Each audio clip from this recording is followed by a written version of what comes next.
Live from Moore Gymnasium on the campus of Bethune-Cookman University in beautiful downtown Daytona Beach, Florida. It's time to wrap up the weekend home series here with Bethune-Cookman Basketball as the Lady Wildcats take on Texas Southern.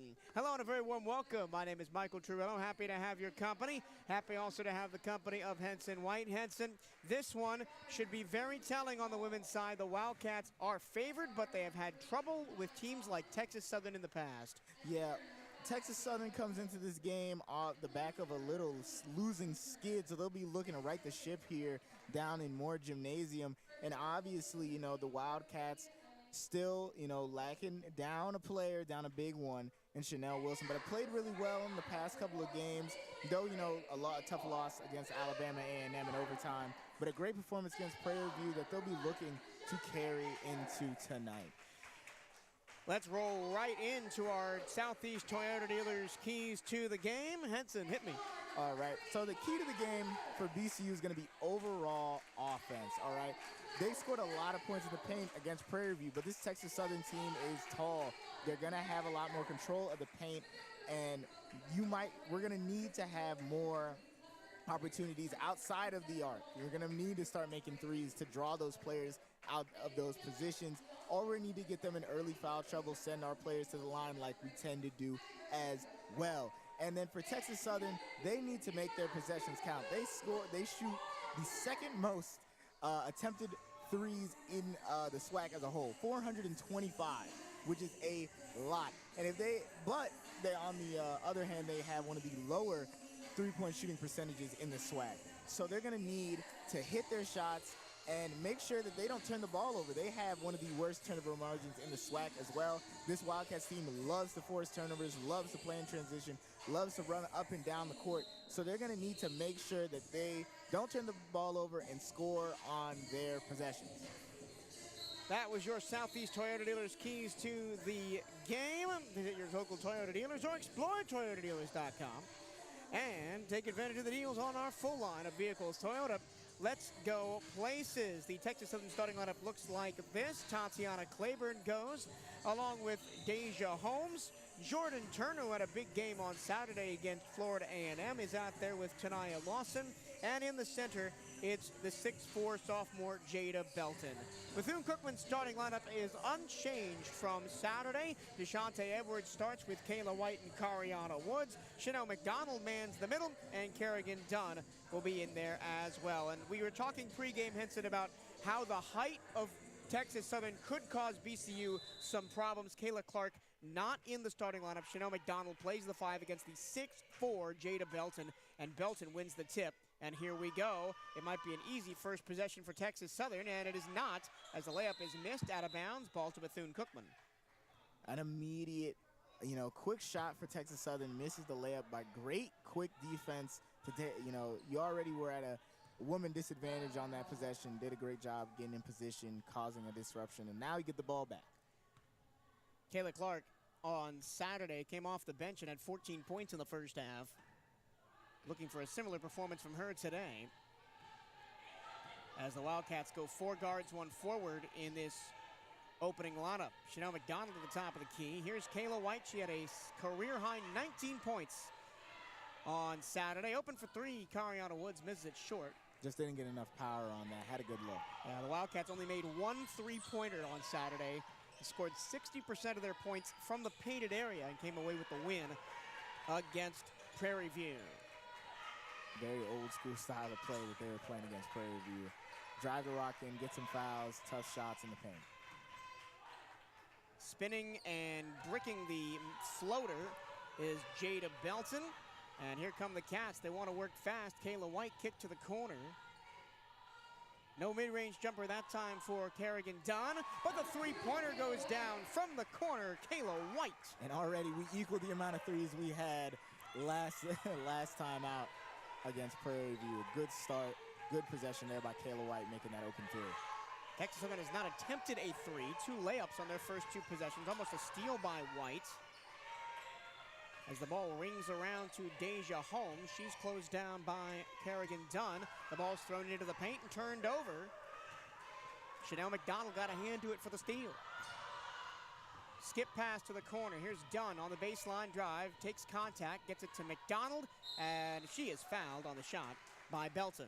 And this is how the Wildcats want to play. We've seen Texas Southern take quick shots early in their shot clock, missing those opportunities, getting key turnovers early in this game. This is how they played against Prairie View when they got out to that large lead to start it out. And if they keep it up, they might pull away again.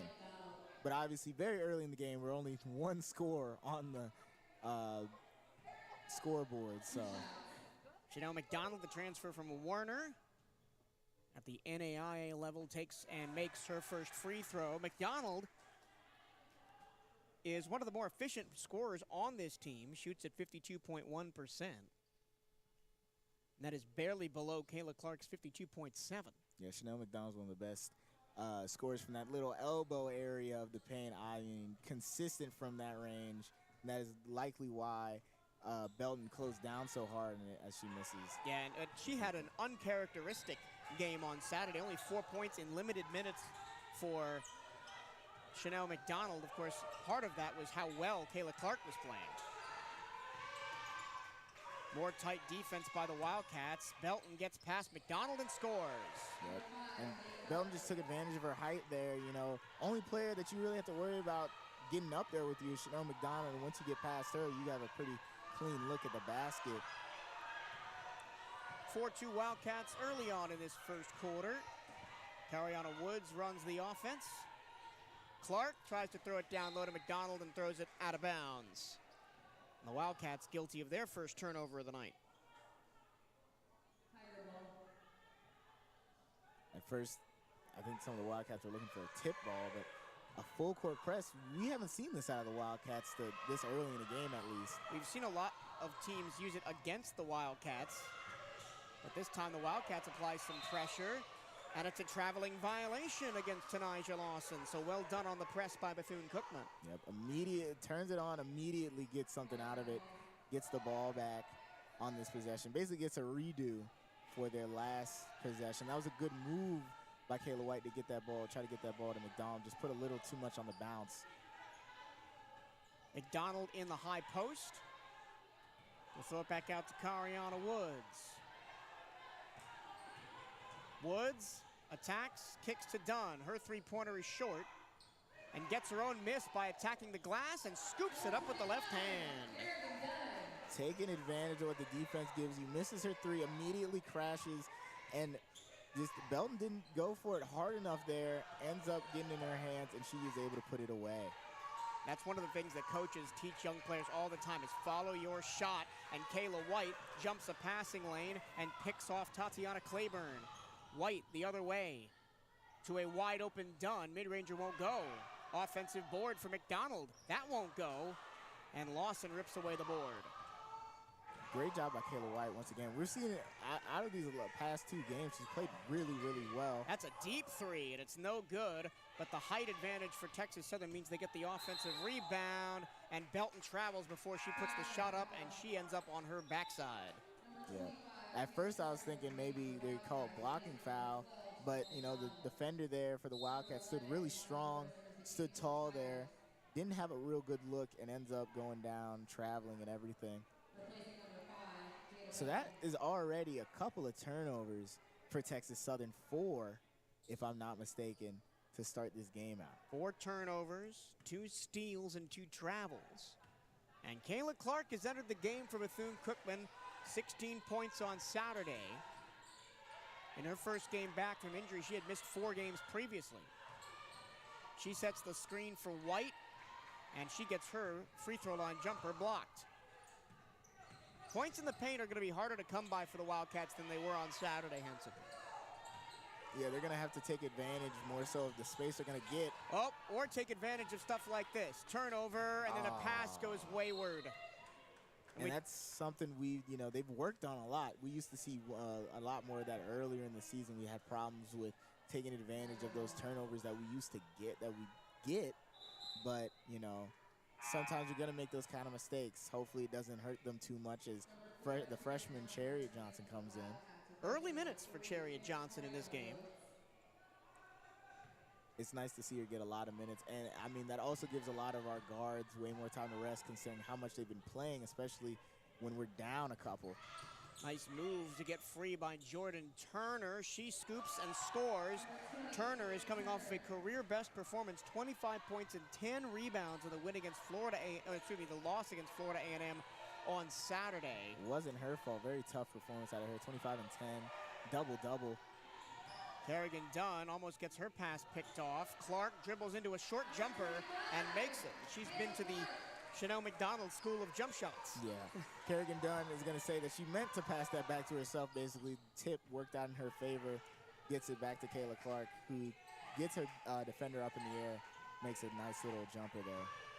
Down screen for Deja Holmes. She tries to throw it in the post, and Clark says, "Give me that." Clark blocked Deshante Edwards, who's also trying to get there. Clark all the way to the hoop. Doesn't get the roll. It rolls off of Clark's fingers. And now the Tigers in transition with an easy bucket for Tanaya Lawson.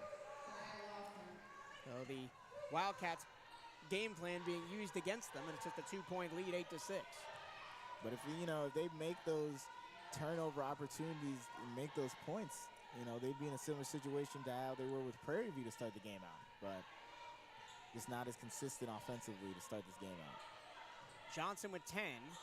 Floats it to Clark. She goes to work baseline. No shot.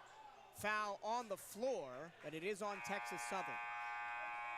As we hit the first media time out. Conference play continues for BCU basketball Saturday, February 24th for a SWAC doubleheader. Come out and catch all the BCU hoops action as we host Alabama A&M for a pair of critical SWAC contests. The women tip things off at 2 p.m. with the men following at 4.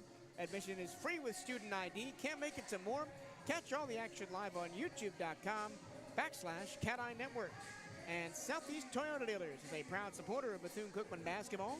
Visit your local Toyota dealers or explore Toyota.com today and take advantage of the deals on our full line of vehicles. Bit of a stop-start offensively for both teams. Neither team really shooting that well. 33% from the floor for Bethune-Cookman, 50% for Texas Southern, but of course the 6 TSU turnovers, the highlight of the opening 5 minutes. Yeah, 6 TSU turnovers. They've done a great job of doing that and forcing them. And already a couple, early fouls for their interior defenders, which is something that, if you're planning to drive into the paint, you want to get more of. But you got to finish more opportunities. 3 of 9 right now, 33% isn't the best. And meanwhile, Texas Southern shooting 50%, but with 3 less shots. They're the same amount of made shots, 1 less free throw line trip, which is the difference, basically, plus that three-pointer. Yeah. But really, the big standout stat is 3 points off of 6 turnovers. So the conversion rate for Bethune-Cookman, not great. We mentioned that pregame is one of the ways that they're going to win this game. Yeah, they need to, just slow it down on those transitions. Make those, easier layups, make those opportunities not harder than they have to be. And one thing that is very interesting is Texas Southern has not shot more than 1 3 at the moment. For a team that shoots as much as they do, it's very interesting to see if they're trying to shift away from that as the season progresses. All the way back to Chariot Johnson. Clark battles to get that interior pass. Thought about taking the 3. She'll spin, and she will travel. Yeah. For a second, I was like, are they going to call foul there? But yeah, that was a travel. And it's going to be tough for Kayla Clark today against a lot of taller players. Right now, it's a traveling violation against Texas Southern, but right now on the floor is Imani Morris at 6'2", and Jordan Turner at 6'2". But they're doing a great job of just not letting them have an offensive possession, which is one way to deal with that, height, tire them out on the defensive end. Elisa Knight checks in for Texas Southern, the junior out of Cedar Park, Texas. The Wildcats have not had any easy offensive possessions as Amaria Tucker checks into the game for the first time. Clark spins again, gets her shot blocked, puts it right back, reverse layup no good. A 3rd attempt is batted out of bounds, and it will go to Texas Southern. Yeah, but I think one of the Texas Southern players there, Claiborne, got scratched on the eye or something of that nature. She kind of gave up on that possession. She seems fine. The Wildcats are trying to play bully ball like they did against Prairie View, but they don't have the height advantage that Prairie View had. Oh, what a block. what a block. Chariot Johnson coming back the other way to deny the easy layup from Knight. Zion Harmon-esque there from Chariot Johnson. We saw Zion get the game-winning block against Prairie View on Saturday. It's Clark again for the third straight possession. She kicks it out to Chariot. Johnson all the way to the other side of the baseline. Here's Dunn, floater, short. Boxes out for her own rebound. 7 to shoot, that didn't hit the rim. Well, that did hit the rim, and they will have to reset it. Beautiful skip pass by Chariot Johnson there to go all the way across. She comes out, though. And the way the Wildcats are going to win this game is by outscoring Texas Southern. And as I know that's kind of basic to say, but they need to get the volume scoring going. In a defensive contest, the Tigers are very comfortable. Especially 6 to shoot. Baseline jumper, way too strong from Kayla Clark, and another empty possession for the Wildcats. Yeah, especially considering how many more opportunities they've had. 3 of 12 currently. They've had the possessions. They've gotten multiple offensive rebounds, been able to recycle possession, turnovers and all, but just can't get good looks to start this game out. Wildcats are being aggressive on those down screens. Here's a drive and a pass and a foul as Jordan Turner went to the rim. Yeah. And that's the thing about not having height on the court. You're going to have all of your, guards try to crash down, and you're going to end up with some fouls if that's how you're going to have to play.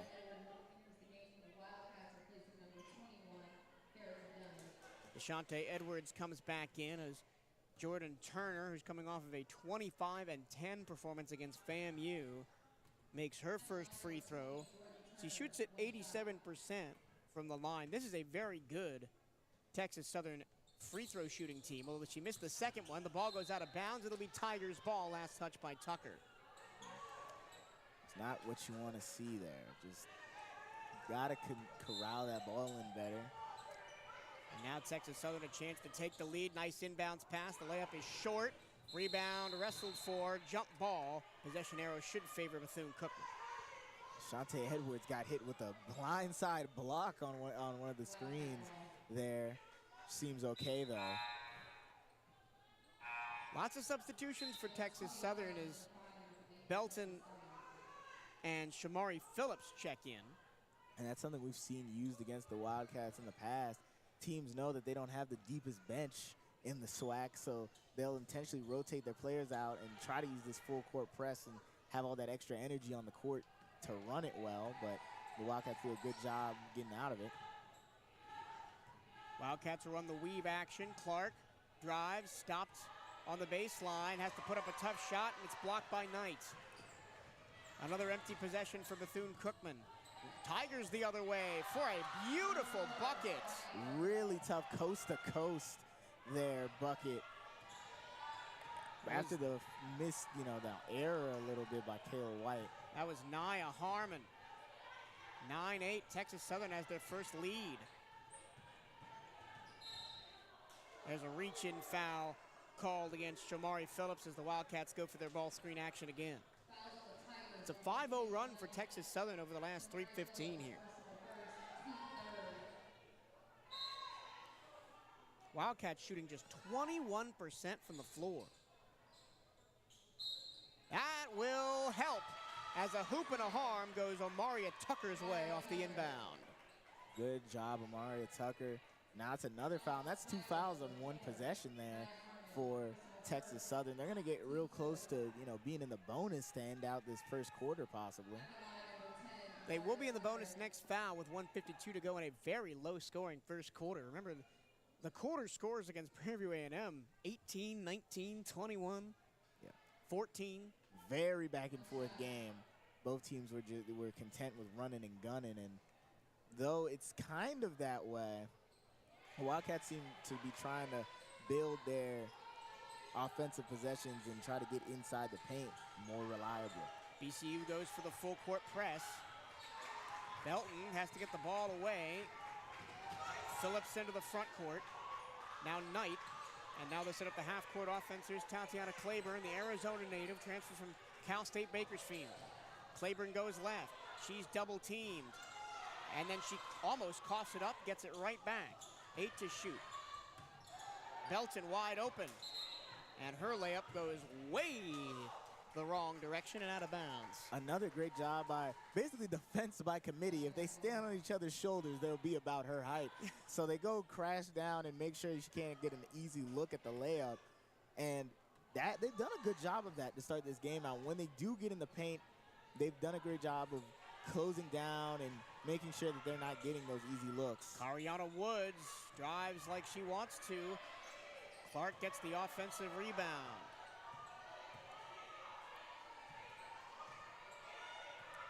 Woods averaging 7.6 a game. They look for Clark again. Clark back to Woods, takes a dribble and gets her shot swatted away, but she is fouled on the follow-through. Yeah, a bit too much action there. I don't know who's going to be. It's going to be on Belton on that follow-through. I didn't know if she was the contact after she actually had shot it, but she did a good job of getting that block. She just, too much over her and ends up making contact. And now that's 2 early fouls in the first quarter, and she's going to be in the interior some more, and we like to drive, so that'll be something they'll look to take advantage of if she stays on the court. Yeah. A concerning stat, though, is Texas Southern is already up to 3 blocks in this first quarter. Could have had more, and they average 4 a game, so they get 1 more block. They're up to their game average. As the Wildcats go 1 of 2 from the free throw line for the 3rd straight trip, and Tucker can't save the rebound. And so the lead stands at just 3 with 55 seconds to go in the first quarter, rather.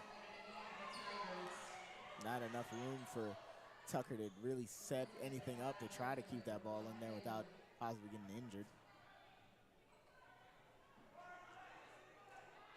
Wildcats all bunched up at the timeline. They will back off and play half-court defense. Top of the circle, here's Turner. Doing what the 49ers did in the Super Bowl. Everybody at the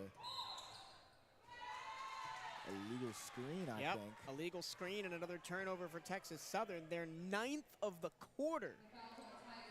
And they're on for 40 turnovers in the game. And that's really the only reason the Wildcats are still ahead right now of shooting 25% from the floor. Same thing was happening with Prairie View, but we had a more sizable lead. There's a spin from Woods, changes hands, no good. Battle for the rebound comes to the Tigers, and again, nothing in the paint for Bethune-Cookman. You're gonna have to start working outside more, maybe. What we're doing isn't really working. Other than on the defensive end, it is. Wildcats will trap again. Turner kick out, 3 on the way. Off the heel, no good. And crashing to the ground is Knight. The ball is out of play, no foul. And so with 8.4 to go, the Wildcats will have 1 more chance to increase their lead before the first quarter break. It'll probably be all Kayla White. She goes behind the back with 3. She gets to the lane, 2 seconds left. She puts up the shot, and it's bricked short. And a very defensive first quarter comes to an end from Moore Gymnasium. The Wildcats 12, the Texas Southern Tigers 9. Wow, Henson, of all the ways I thought this game would start, I didn't think that would be it. Not a lot of stoppages of play either. We went through that first quarter real quick, and it's not as much great defense from the Wildcats, and I think there's also been great defense from Texas Southern. It's just we're not as clinical. Neither team really is being as clinical as they probably want to be. We're shooting 22% right now, 4 of 18. Texas Southern has only shot the ball 11 times. We have 7 more possessions by that, logical conclusion of having those extra 7 shots. But you just got to make those count more. Deshaunte Edwards is 0 for 1. Kayla White's 1 for 5 right now. Kerrigan Dunn's 1 for 4. Woods is 0 for 2, but with 1 point from a free throw. You just got to keep at it, We're playing really well defensively. I hope we can keep that up with 9 turnovers. And also getting them in foul trouble. 6 personal fouls in that first quarter for only 1 for the Wildcats. So if they can keep driving and getting those fouls, maybe it becomes easier if they're in foul trouble to get in the paint. But I'd say try to start making some threes. We only shot 3 of them, and we made 1. But yeah, and we mentioned at the top of the show, Texas Southern takes the most threes in the conference. They only took 2 in that first quarter. But I think for the Wildcats, you can't be content with just a drive and layup against a team with this much height. Yeah.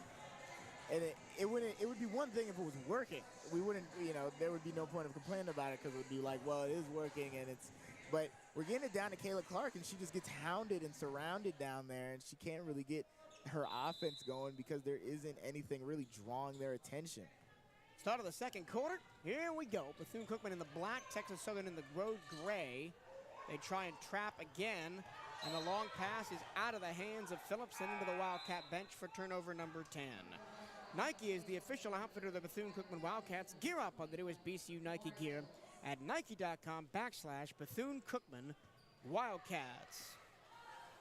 Great defensive possession. They had an open look. She just got forced to throw it a little bit too high, trying to avoid the Wildcat defenders. Wildcats trying to work things out offensively. Kerrigan Dunn needs some help, has to get it back to the top to DeShante. Woods has the pass swatted away by Lawson. Holmes, dribbles it off her foot, gets it back. No look. Into the paint, and Jordan Turner will go to the line. And again, the Wildcats offensively, not anything there. And the Tigers are going to take advantage of it. Yep, just have overworked the possession. No one was really moving off ball for Dunn, and then she had to force it, recycled the possession, and then made it a little bit too obvious what they were doing. And then, Texas Southern's going to start taking advantage of that. If they're going to keep working around, trying to play ISO, and if it doesn't work, we're going to kick it on the top of the key, you're going to play defense to stop that. Turner hits both. Jordan Turner, 2 seasons at UT Arlington, only averaged 8 minutes and 2 points a game there. Has come to life this season at Texas Southern, averaging 8.6 and 4. And the funny thing about Texas Southern playing that full court press, it might help the Wildcats offensively if they can break it. Because there's been not a lot in the half court for the Wildcats right now. Here's Chanel McDonald.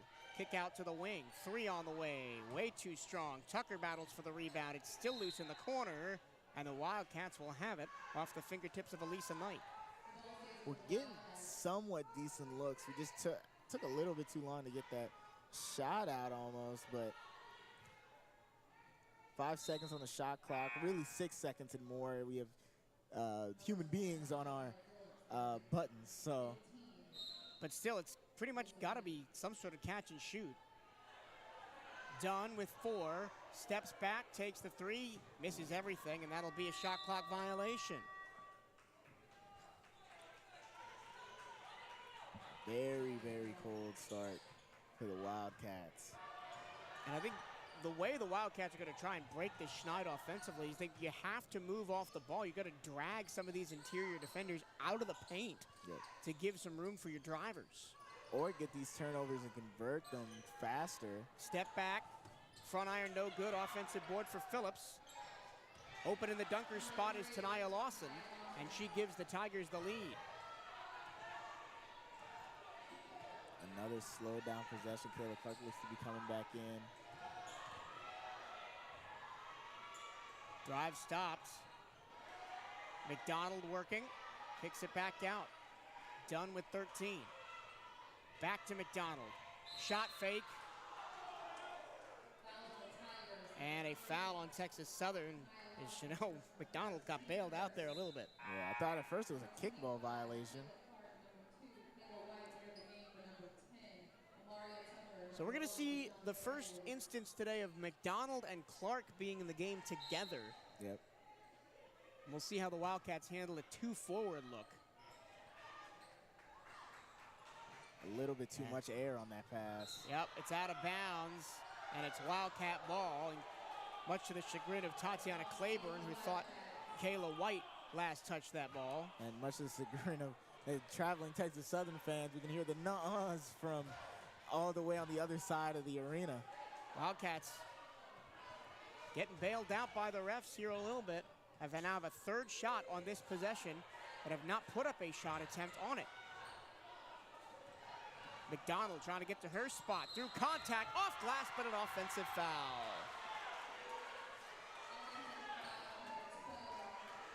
A charge there, laid it. I mean, pretty much right when she started driving, she just sets herself there, gets the call. Tigers with a 1-point lead. The offense has left the building for both teams. Wildcats 20%, Tigers 38%. Corner three, short. Three ball hasn't been there for either team. White, forced to the baseline. She tries to take it herself, and she makes it herself. And that's one way to start to get the offense flowing. If one player can get hot, that might spread to the rest of the team, or at least draw their attention defensively from the Tigers.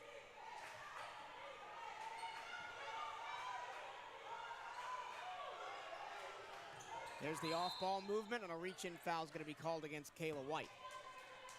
It's a little too happy and excited there on the steal attempt. Having a little discussion with the ref there is Kayla White. And that's the problem when you play that aggressive style and you try to force those steals, as Belton and Macy Quiller come in. You're going to get a lot of those reach-in fouls called. Benton didn't play for that good chunk of that end of the first, and toward a little bit of the second, has 2 early fouls. A big part of this Tigers team, both offensively and defensively. Double screen at the top of the key to try and get lost in something. They go down pick and roll. Belton misses the layup again badly. That's the second layup that Belton has had in traffic that has not even hit the rim. Yeah, the defense of the Wildcats has done a great job of closing down on her. Kind of lets her get away on that switch. Both defenders closed out on the lady on the top of the key, but it works out, playing great defense on the interior. Rifled into McDonald. She goes to work on Belton, skips through and misses off the heel. Usually that is Chanel McDonald's wheelhouse, just hasn't been going for her early on today. Belton in the corner, extra pass, easy layup. Really good offensive possession there for the Tigers. Quiller with the layup off the shovel pass from Belton underneath. And this has been a defensive, back and forth affair. Clark tries to drive herself, throws it wildly and turns it over. Arms in the air from head coach Janelle Creighton. And if you're Janelle Creighton right now, you're wondering what is going on. Haven't been at the races offensively. Done a great job on the other end. It's just... They go for another pick and roll. This time it's turned over. Long pass ahead. Dunn has it. Dunn scores. And there we go. Little bit back more to the norm. Taking a little bit longer than you'd hope, but another turnover. Not at the same clip that they were getting them in the first quarter. Only 2 in this second. Yeah, but 5 points off of 11 Tigers turnovers make that 12 Tigers turnovers. White the other way. She scores. And this is how the Wildcats pulled away from Prairie View A&M in the fourth quarter. Kayla White and Cariana Woods and Kerrigan Dunn stripping and scoring over and over and over again. It was almost like deja vu. Yeah, and that's how this Wildcats team likes to play. Get those steals, get those transition points easily rather than trying to, especially when the half-court stuff isn't working. That's the only way you're going to score if you're not able to get it in that half-court set. Is working fast in transition. You almost don't want someone to cherry pick, but at the same time, if it's obvious that we're having problems getting onto the interior and playing the style of basketball we tried to play here today, at least in these first 2 quarters, you might see a shift in this timeout break or even after halftime. But, yeah. In case you missed it, recap all the excitement of a historic National Signing Day for Bethune-Cookman football by checking out the 2024 National Signing Day Show.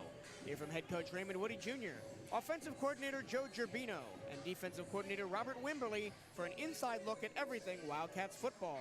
You can catch it all anytime at youtube.com/CatEye Network.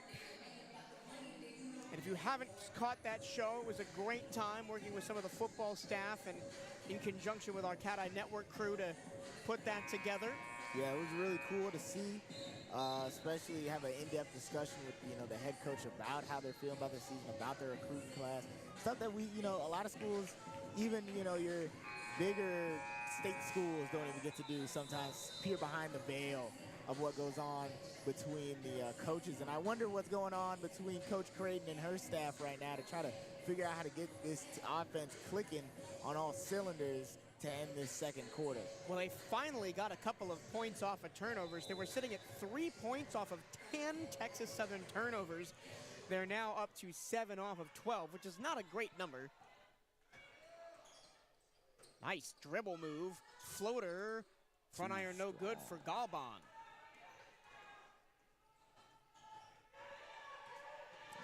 As they look to slow down the possession again. Just under 5 to go here in the first half, and a pass looking for Clark is picked off, and a double dribble is called on Chamari Phillips, who slams the ball on the ground in disbelief. Got to be extremely frustrating to finally get, every time they seem to get a turnover or something big for them, just an immediate, concentration error, travel, a double dribble in this case, or a strip, ends up giving the ball back to the Wildcats. Hands on head for Texas Southern head coach Vernette Skeet. And her second season leading the Texas Southern Tigers. Last year, had one of the youngest teams in all of Division I basketball with 7 freshmen. White takes a long three, no good. Long rebound to the corner.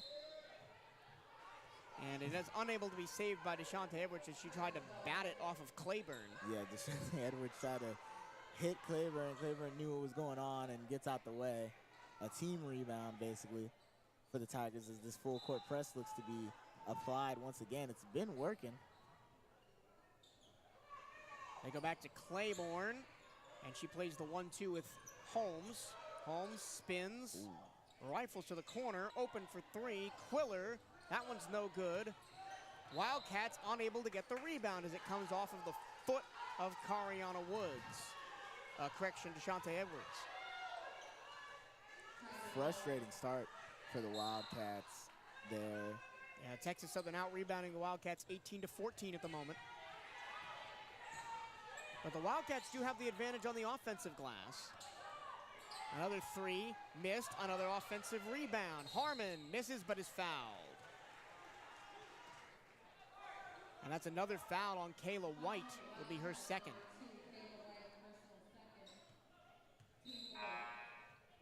And White will depart for Cariana Woods. And probably going to be on the bench for the rest of this second quarter. You don't want her to get another foul and then be in 3 with 2 quarters left. And that's tough because she's the game's leading scorer right now with 7 points. The only Wildcat that has really consistently hit from the floor. First free throw is no good from Nia Harmon. Done a good job this game, getting those scoring opportunities, and has done it in the last couple games. She's been one of our main focal points offensively. And one of the main questions for this Bethune-Cookman team with Chanel Wilson out for the foreseeable future is who would pick up the scoring mantle, and it's been kind of scoring by committee. We've got a couple of players with, 6 and 8 points per game. Clark misses, Tucker, put back, miss. Big battle for the rebound. It's a jump ball, and the Wildcats will have possession. They're still going at it, are Kayla Clark and Nia Harmon. Kayla Clark and 3 Texas Southern defenders, not just Nia Harmon. Basically, Kayla Clark by herself managed to keep that rebound for the Wildcats. And if we make, doing a good job on the offensive boards, and even though we might not be winning the boards battle, it's not like we're not getting them. We're doing a good job. Clark stripped as she tried to put up a layup. The Wildcats 7 of 27 from the floor. That's 25%. Texas Southern 6 of 19, 31%. Not an offensive clinic to start this one at Moore Gymnasium. Some ISO play at the wing there. We've got Holmes on Clark. That's a mismatch, but she's used to pass it off to Harmon for the triple. It's no good, and then Clark is reached in on by Macy Quiller as she secures the board. Neither team has scored in the last 2 minutes. Been a very tough game offensively. And the thing is that the Wildcats can get hot, or even if the Tigers can get hot, how the other, how both teams have been playing defensively, that could really be a struggle to come back from.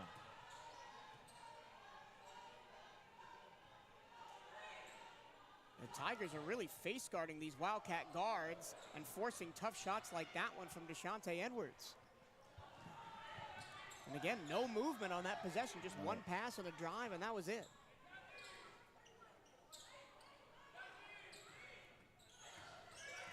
Lots of traffic out high for Holmes. Almost picked by Tucker. Somehow, Harmon stays with it, and she goes all the way to the rack. Somehow, some way, managed to keep that ball in her possession, making that, make that layup look easy through the entire Wildcats defense. On the other end, there've been no easy layups. Tucker, a three, misses. A good look for Tucker, just didn't put enough oomph on it. She's the best three-point shooter the Wildcats have. She shoots it at 32%. The Wildcats, not a great three-point shooting team, just 27% overall, and 1 for 7 today. That time they do get the turnover. Dunn goes on the ground and then travels with the ball as she spun to try and roll it to Kariana Woods. Now I think that might be a first for me, traveling while you're not moving your feet. Oh, it's very easy. Yeah. Because all it takes is have 2 different parts of your body touching the ground and then move one of them. Just trying to get the ball out of her possession, just doesn't have the help. She tried to corral it off the original rebound, but just didn't have it fast enough, and then team kind of broke in transition without her. Lots of traffic underneath. The ball escapes all the way to the Wildcat bench. Turner grabs it. Turner looking for a cut. Claiborne provides it and gets the bucket in 1. And it's the largest lead of the night for Texas Southern. A tough finish there. And, just not the Wildcats shooting night. They don't got their shooting boots on. I think we're going to see the first minutes here for a Tigers player. That's Greta Galban. She has, well, you're right, she is coming in for the first time. I thought she had been in before. Claiborne for the and 1, it's no good. And then Clark is pushed into the wall by Knight. Can't do that, kind of wrapped up around her arm there. And if the Wildcats could take, obviously defensively. The Wildcats are in the bonus now. Yeah. Wait a minute, no. The Tigers are in the bonus. The referees read the scoreboard wrong. I was like, I don't think we are. But there have been a lot of fouls, and that's one thing that the Wildcats can maybe offensively say that they've been doing a good job at, is I think we're going to a media timeout now. No, it's just a timeout. The Wildcats called it. Make sure you are representing Bethune-Cookman University Athletics to the fullest. Buy the latest BCU gear online at the Bethune-Cookman online store. Go to bcuathletics.com and click on shop to find the newest BCU clothing and apparel. That's bcuathletics.com and click on shop. Hanson, what do the Wildcats have to do to not just get open looks, but finish the looks that they are getting? Because even layups that seemingly should go in, nothing's going for the Wildcats right now. Yeah, I think that's just more of a mechanics issue, and I can't, obviously we're not in the players' heads, so we can't really speak on what that's going on, but they just need to get more space, maybe some more off-ball movement. And it sounds easy when we're up here to say all that, but, that might help get some more open looks along the perimeter, maybe be able to more drive easier, as we can hear. Coach Creighton is laying into her team. You can't hear it on the broadcast, but we can hear it through our headsets. But it's something that they're going to have to, hopefully fix. Because by all measures, how they've been playing, they should be leading this game. They've been playing really well. They've had more shots. They've had more possessions. They've done a great job on the offensive boards. They've forced a lot of turnovers. And then the thing that's kind of catching up to them is the Wildcats have now turned the ball over 8 times. They have 13 turnovers. Texas Southern has 13 turnovers to 8 for the Wildcats. And just 9 personal fouls for the Tigers and 6 for the Wildcats. So two things that they were really pulling away with, they've kind of come back down to the average. The Wildcats scoreless in the last 3+ minutes, and it's a 2-point Texas Southern lead. It's another Kayla Clark travel. Her second turnover of the ball game. Correction, her third turnover. And the Tigers have a chance to make it a 2-possession game. They'll take a 3. It's short, but another offensive rebound and a foul called by the back official.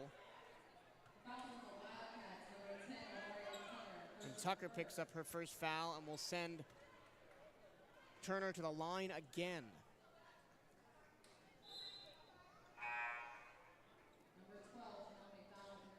And ever since Kayla White went out with her second foul, the Wildcats have not scored a point.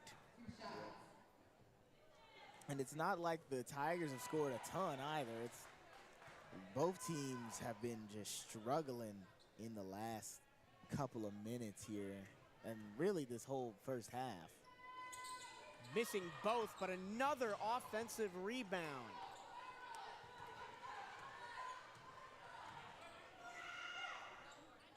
High post. Turner looking around. It's rifled into the paint and no good. Great job defensively by Chariot Johnson. Chariot Johnson threw it off her and it ends up. Deshante Edwards goes coast to coast. +1. Uno por dos y para tres. Little bit of Spanish there on the broadcast. And finally something for more Jim to cheer about offensively.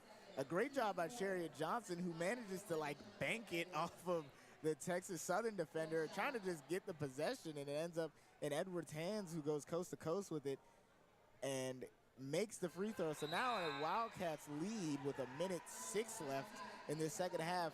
And 21-20, I think they had a similar score to that in, again, the Prairie View game at the start of the second quarter. Yes. This was the score at the start of the second quarter on Saturday. It is this score with 1 minute to go in the first half today. Never to show you how much both teams are struggling. Yeah, never a boring game here in Moore Gymnasium. Never get the same game twice. Now they're applying that full court press again, trying to maximize the amount of possessions they can get with 1 minute left.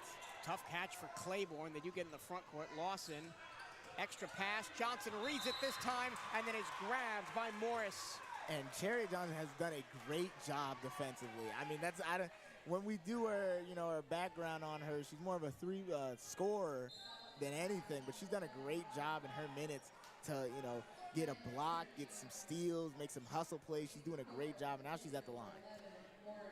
And that'll put the Wildcats in the bonus for the last 55 seconds. Johnson, the freshman from Sarasota, Florida, Booker High School.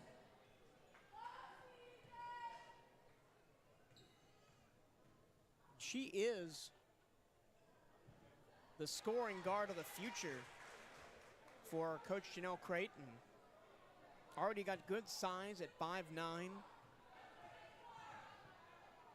And if she's this good defensively and consistently this good defensively, she will be a real problem for the SWAC for the next, 2 to 3 years, 4 possibly if she stays as a graduate student.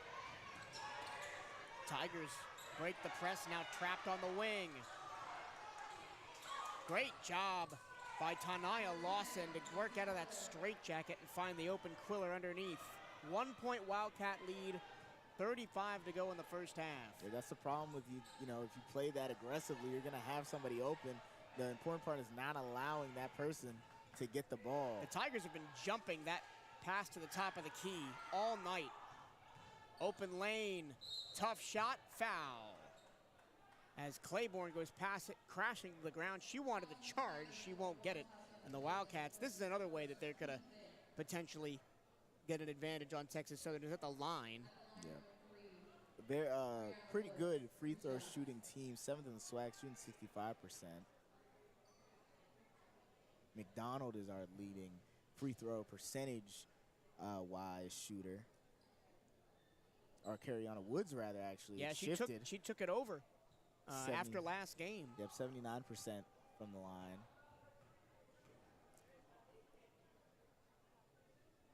And this is Cariana Woods at the stripe. Sophomore from Ann Arbor, Michigan. Averaged 4.5 points and 1.3 assists, 2 rebounds last year. Missed a couple of games in the non-conference this year, but has played in every conference game. Makes one there, 2-point lead for the Cats. Shot clock off with 10 to go in the first half. Claiborne gets a screen with 5. Mid-ranger no from Turner, and the Wildcats will hold the ball and take a 24-22 lead into the first half break. A scrappy first half is putting it mildly, Henson. Yeah, I mean, neither team really took advantage of the mistakes from the other, and partially that's down to great defense from both teams. The Wildcats, even with that height disadvantage down low, have done a great job of closing down on defenders and making the shots as tough as possible. But on the other end, the Wildcats just can't seem to get good looks offensively in those half-court sets. Most of their points have come from those, quick in transition, quick breaks in situations like that. As soon as they hit that halfway line and start rotating back to the top of the key to run something, it just doesn't work that well. Everyone's kind of shooting poorly. 3 for 8 from Kayla White. Kerrigan Dunn's 2 for 6. 1 for 3 from Edwards. 1 for 3. 0 for 3. 1 for 5. 0 for 2. And then even on the other end, the only better percentages for some of the Tigers players, but those have been on really easy looks. Harmon's 2 for 3, and both of her scores were on very simple baskets. Lawson's 2 for 2. Quiller's 2 for 4, but then you have a couple more players with more the same kind of averages we're seeing from the Wildcats. 0 for 3, 0 for 3, 0 for 2, 1 for 3, stuff like that. And crucially, Texas Southern is 0 for 6 from beyond the arc. Bethune-Cookman 1 for 7. But as a team who comes in shooting the most three-pointers in the conference, the Tigers have not really taken a lot of those three-pointers. And part of that, I'm not 100% sure why they're not trying to shoot more threes. Obviously, the Wildcats haven't been offensively at the races, so it hasn't been a necessity to keep themselves in the game. But that could be one way they try to pull away. The Wildcats have done a great job down in the paint, but, that's partially down to that Wildcats defense, that man and, aggressively closing out on players on the top of the key and at the wing. You don't really get a good look because everyone who's kind of getting open has to drive down. So we'll take a quick break, and when we come back, it's the Southeast Toyota Dealers halftime report and half number 2 between the Bethune-Cookman Wildcats and the Texas Southern Tigers. Stay tuned. This is BCU Basketball on the CatEye Network.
Welcome back to Moore Gymnasium as we get you ready for the start of the second half between the Texas Southern Tigers and the Bethune-Cookman Wildcats. The Wildcats have a 24-22 lead. And yes, you heard me right. That is the halftime score as both teams are shooting under 40% from the floor. Let's get you those shooting numbers. For Texas Southern, Turner and Harmon both have 5. Lawson and Quiller both have 4. Claiborne has 2 and Belton has 2. That's it. And for the Wildcats, Kayla White has 7. Dunn has 4. Edwards and Tucker have 3. Woods and Clark have 2. Johnson has 2. And Chanel McDonald just 1. And that's it. The Wildcats are 8 for 30 from the floor. That's 26.7%. The Tigers not much better, 9 for 26, 34.6%.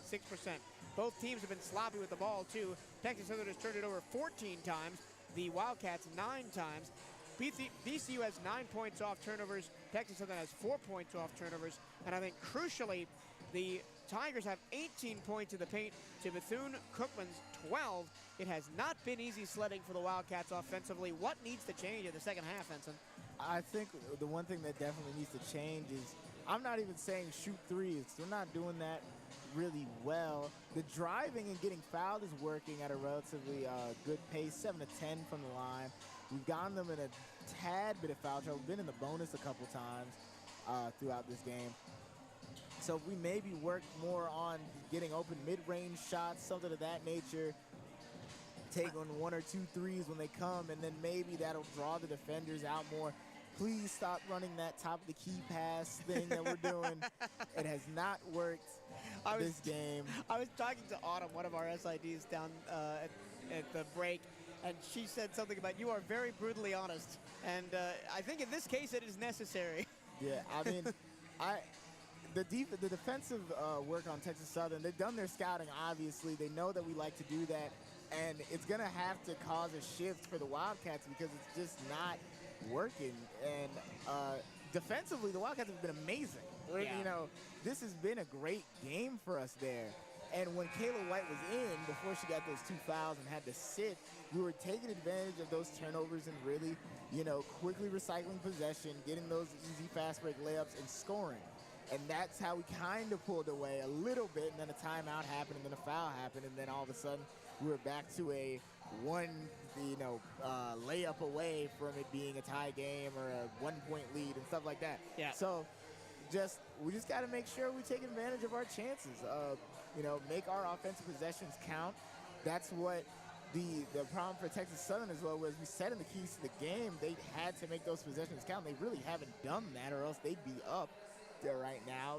And same thing with the Wildcats. We talked about overall offense. We need to, we might not be able to score that well in the paint as we haven't because of that height and how they play. So we're going to have to try to score in other areas and all that kind of stuff, and it just hasn't worked in our favor. Hopefully it shifts in the second half and, we do a better job matchup-wise and stuff like that. Because, they've played well. We've shown flashes of having, a great game on our hands here offensively. Just can't get it going consistently yet. That was your Southeast Toyota Dealer halftime report. Visit your local Toyota dealers or explore Toyota.com today. No matter what your destination, Toyota goes with you. Toyota, let's go places. The Texas Southern Tigers will start with the ball. They'll attack the basket to viewers right in the road gray. Bethune-Cookman in the home black. And this game, Henson, really reminds me of the game against Grambling State here early in conference play, where the Wildcats offensively were frustrated by the face-guarding man-on-man defense of Grambling. Yeah, we had some trouble with that early in the season, and Texas Southern's, obviously done a good job of replicating it. Screen and 3 missing is Claiborne. Nice board by Kayla White. She's back in to start the second half. She's got a game-high 7 points. Handoff goes back to McDonald and all the way back to White, who barely keeps it in. Yep. Dunn to Cariana Woods. Screen. Short shot clock. No good. That went in. That did go in. It looked very awkward from our angle. Our top left corner kind of looked odd, but went in. A good start offensively for the Wildcats. Nice block on the back block. end by Deshante Edwards, and I believe a foul's going to go against Texas Southern, and it will. It's going to be against Jordan Turner. A reach-in on Kayla White trying to get it down the court, and now we're going to have an inbounds play for the Wildcats. That's, you know, perfect defense, gets the block, and then another foul, and we could see them in the bonus again. You know, this Texas Southern team has fouled them relatively often to start this game out, so that could be something that helps the Wildcats. And my favorite part of that last possession, well, not that, obviously, is they almost turn it over at the top of the key again. They float it to McDonald, looking for the backdoor pass. White, a three. Good! There we go. Take advantage of what the defense is giving you. They keep crashing on our drives and our players in the post. Someone's got to be open. That time was Kayla White, and she's really taking up the scoring. Offensive foul for an illegal screen. They're going to get Jada Belton, and that's her third foul. Yep, and that's already 2 fouls. I didn't think that. I mean, maybe the team foul rules are different in college. I think they are, but that counts towards the bonus already, and we're already at 2 fouls for the quarter. Yeah, this is not the NBA. Nope. Offensive fouls do count for the team foul bonus. Learn something every day for those at home. I was asking, you know, when you ask a question in class and you're not 100% sure, so you're like, for the people in the back. Yeah. But Wildcats have done a great job to start this game quarter out. They go to McDonald again. Chanel drives, stops and pops. Misses long, gets her own miss. Chanel McDonald has played well to start this quarter. She passes it off to Dunn, who floats it in. And that 1-3 made by Kayla White has actually, you can already see, has shifted how the Texas Southern defense is playing. They're not so gung-ho on driving and trying to crash on everything in the paint, which has led to those easier looks for McDonald. She only had to deal with 1 defender on that first shot, doesn't make it but gets her own board. Now this matchup goes the other way with Turner working on McDonald, and she scores. Good job by Turner.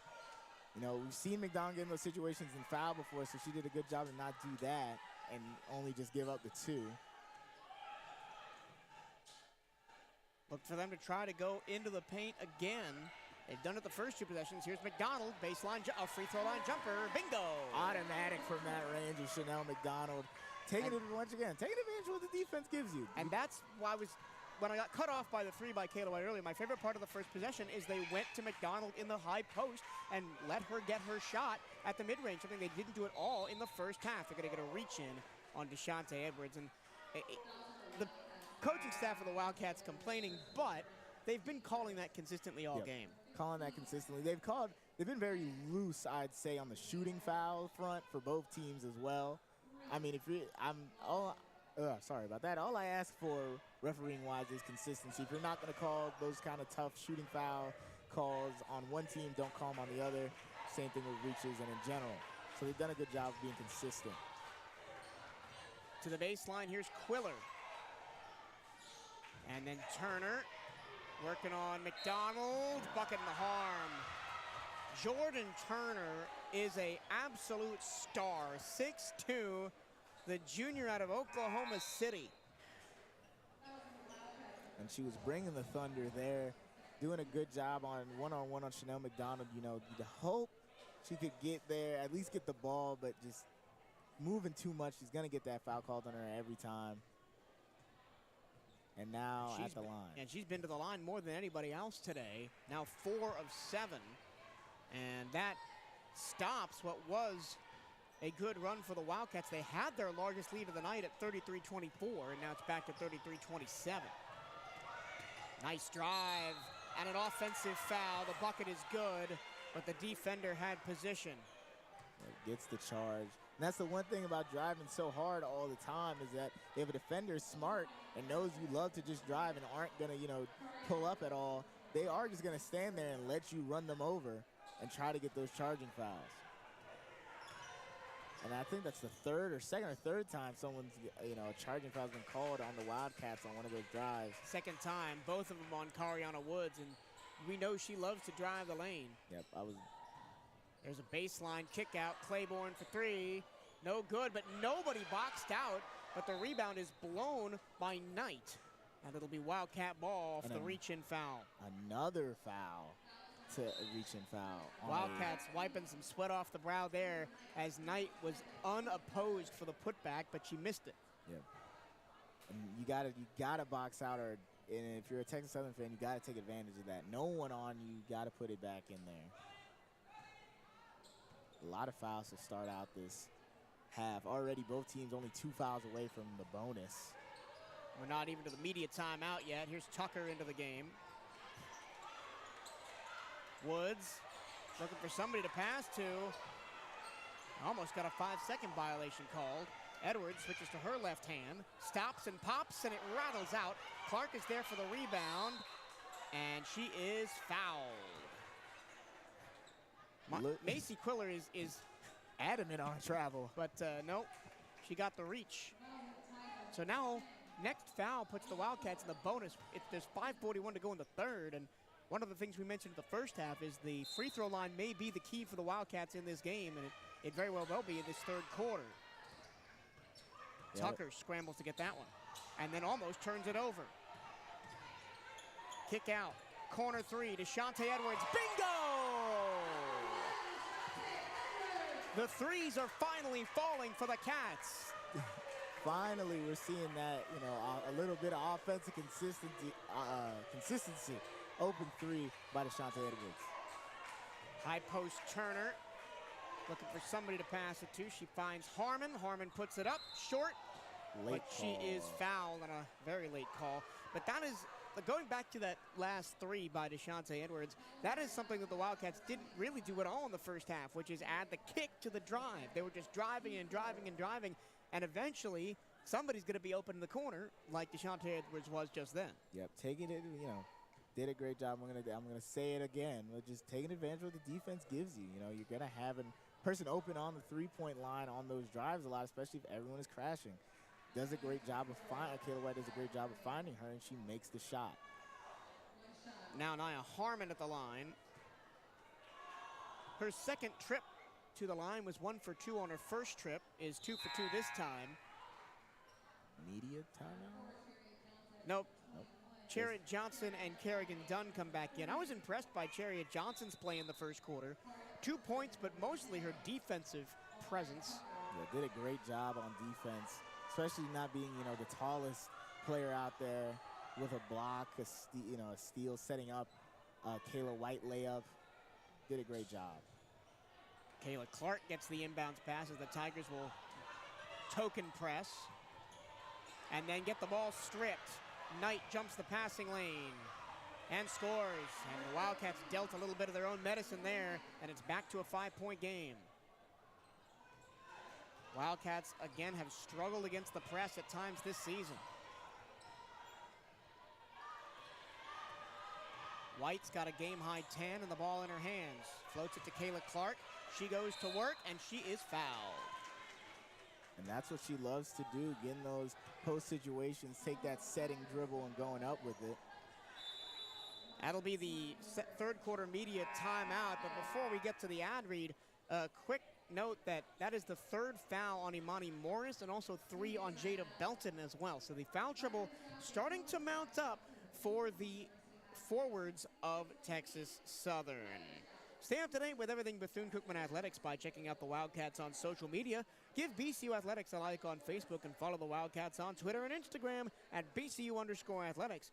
For the latest on BCU women's basketball, follow at BCUWBB on Twitter and Instagram. And don't miss a second of Wildcat basketball this season. You've got just 2 more chances to see Bethune-Cookman basketball live at Moore Gymnasium with tickets starting at just $15.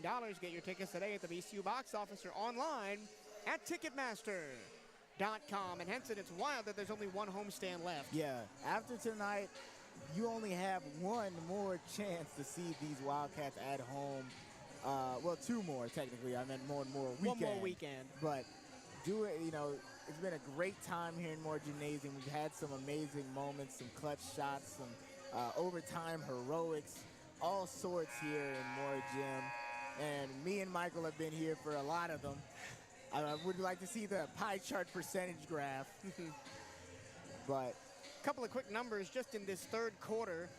So in the first quarter, the Wildcats scored 12 points on 4 of 18 shooting. In the second quarter, the Wildcats scored 12 points on 4 of 12 shooting. There is 4:39 to go in the third quarter. The Wildcats already have 12 points on 5 of 7 and 2 for 2 from 3. Yep, and we're already at the line here.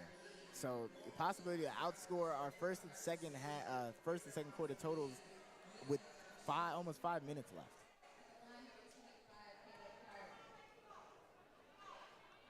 Clark, the Miami native, part of Coach Janelle Creighton's first recruiting class here. Now a junior, and has blossomed into one of the best post players in this conference.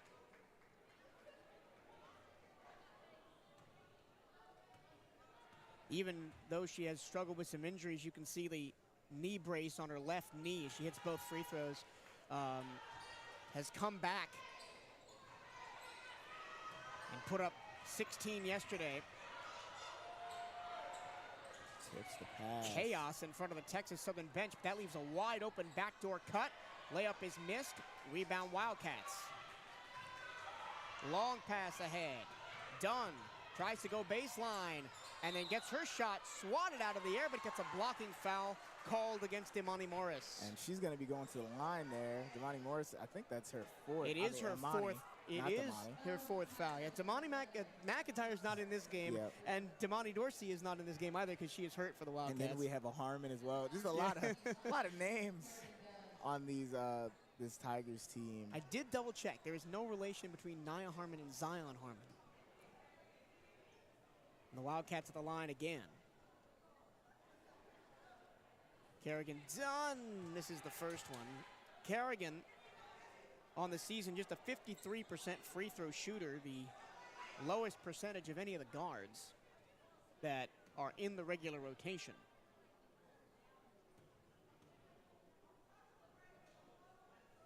She gets the second one, and it's an 8-point lead.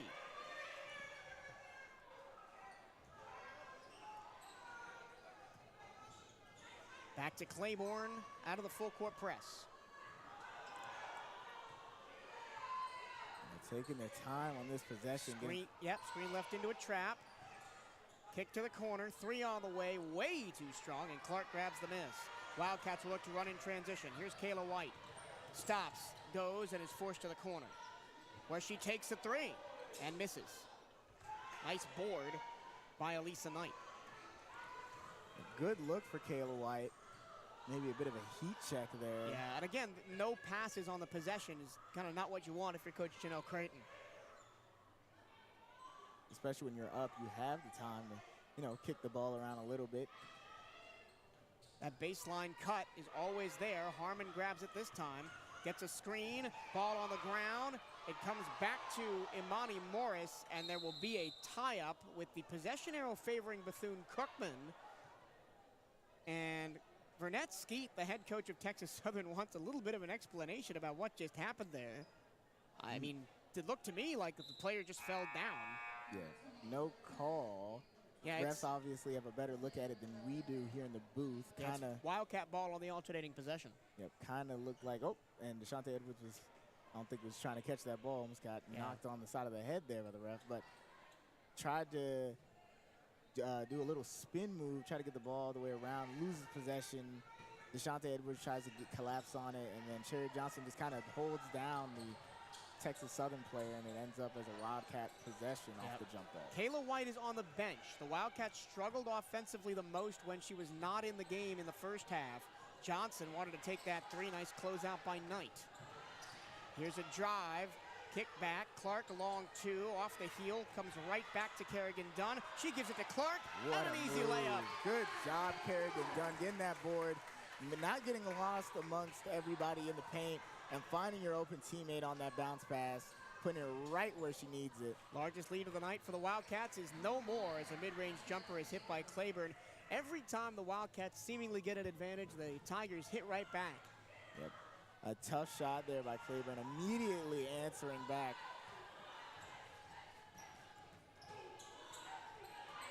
Aggressive on-ball defense from Nia Harmon. Chariot Johnson around the screen. She goes to the lane, spins and shoots and scores. A tough bucket from Chariot Johnson, the freshman, with a little post move action. The spin and the stop and pop is pretty. Back to a 10-point game, 1:57 to go third quarter. Wildcats have put up 17 points in the frame. High post, Quiller, out to Harmon. She drives baseline. Floater was basically just a pass to Quiller for the cleanup. Yeah.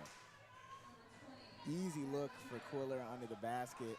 And now, Kariana Woods fakes out the defender to get the ball.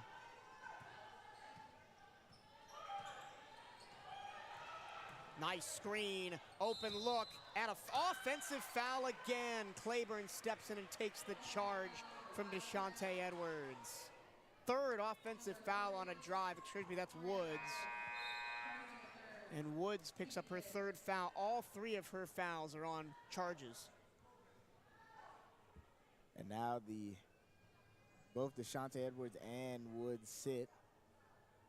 Kayla White's back in alongside Woods and Chariot Johnson, and Tucker's in the game. So through 3 guards, a forward, and a center, you'd say. Thrown to the corner, then into the post. Turner amidst a lot of traffic, a mid-range jumper, and that's deja vu for Tatiana Claiborne. 6-point game with 1:06 to go. Same exact look, basically, makes it both times. White sees the space, attacks the space, and scores. Once again, basically deja vu, just the same defender there. Doesn't get the charge this time. Into the corner, catch and shoot 3, good. First 3 of the game for Texas Southern. And that's Elisa Knight. Just too many switches there. Couldn't get all the way back over to the corner, and now it's only a 5-point game. 3-second difference, shot clock to game clock. Tucker trying to respond, and she is fouled, and she will go to the line to shoot 3. And that's going to be a landing space foul as Harmon was up in her grill. Correction, Shamari Phillips is the foul. And that's her second, if I'm not mistaken. Yeah, a couple of foul trouble issues for Texas Southern. Belton with 3, so she's only played 9 minutes and has 3 fouls. I mean, just how this Wildcats team likes to play, they're gonna get those get a lot of foul calls. But the reach-ins and stuff like that hasn't helped as Tucker misses the first. Wildcats got a punish at the line, been decent tonight, but that's a miss on the first one from Omaria Tucker, who only shoots 55% from the line. This Wildcats team has struggled at times from the free throw line. And their best shooters shooting under 80%, that's Kariana Woods. You got a couple of players that see most of their minutes down to the 50s for free throw percentage. But 2 out of 3 ain't bad. 66% as the clock runs a little bit. They'll put a couple more seconds back on the clock after a deliberation here. Wildcats with a 7-point lead. It's been as many as 10. They've scored 22 in the frame, but Texas Southern has ignited offensively. They've got 18.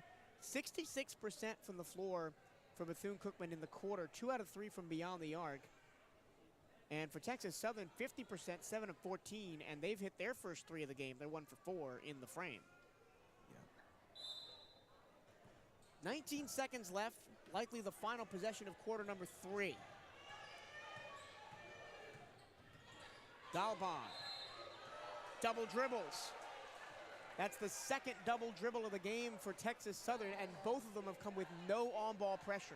Yeah, but all of a sudden, 12.5 seconds left, and a quick sub there for Tucker. Yeah, look for maybe Tucker to get a catch-and-shoot 3 here. 12 seconds left in the third. Wildcats with a 7-point lead trying to increase it.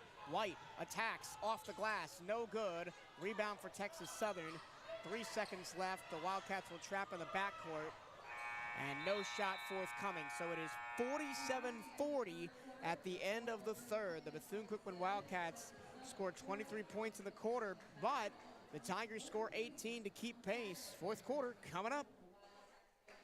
BCU baseball is back this Friday, and it's time to pack the jack. Come out, support the Wildcats as they look to build off a SWAC title run last season.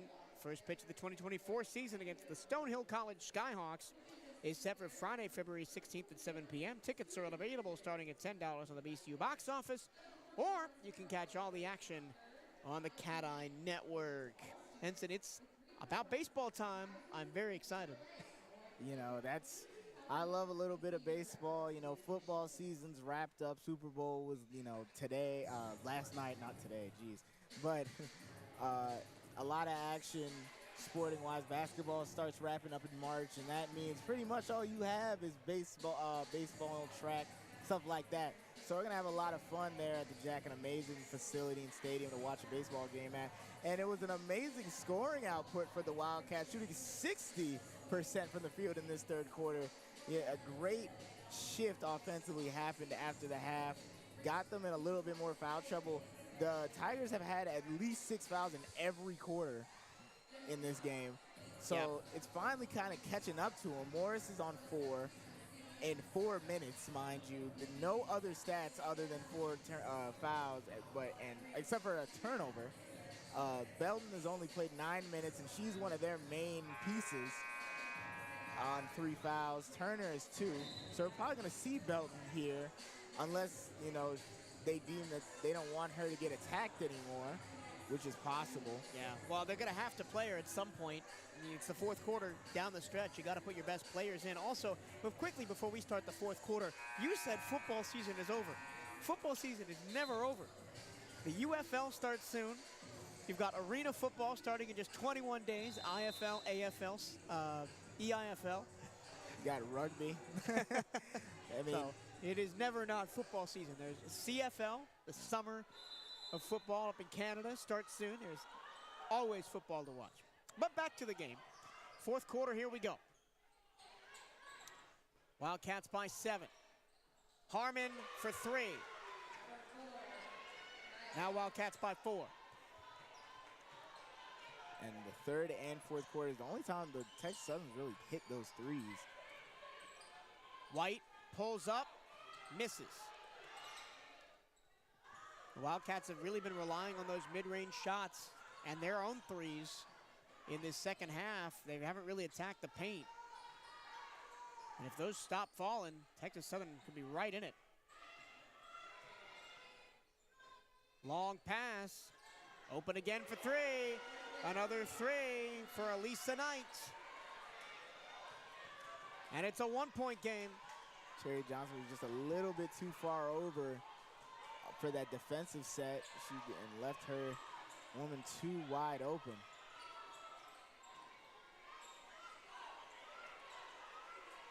Tucker tries to answer. Good for the corner. And she does, an open look for her.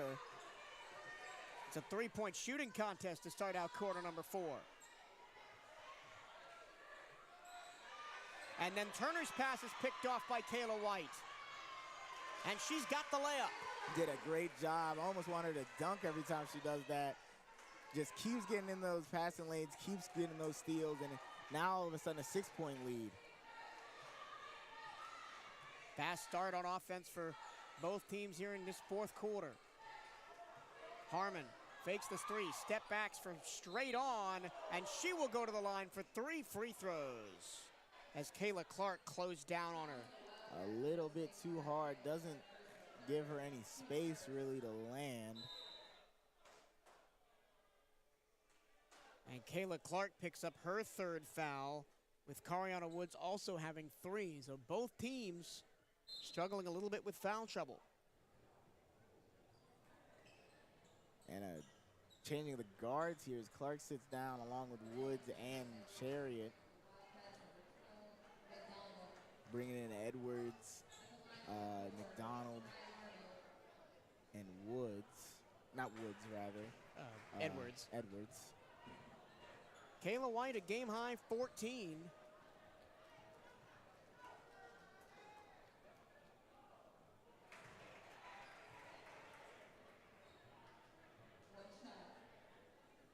And a chance for Harmon to one-up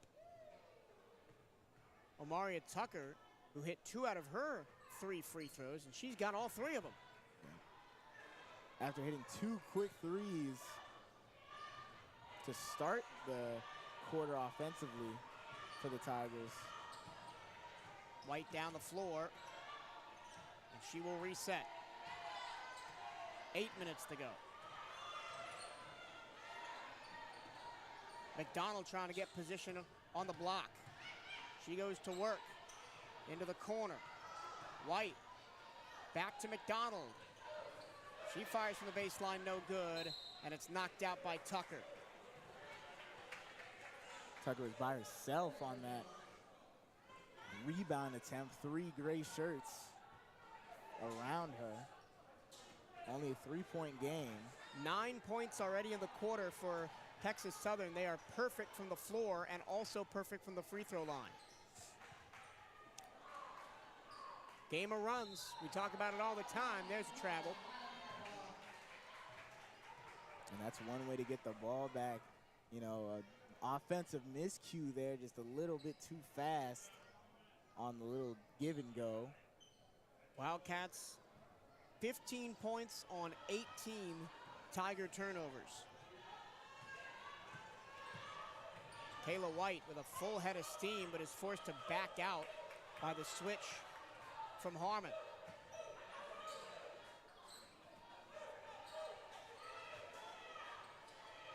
Tucker downstairs, and McDonald loses out to Turner.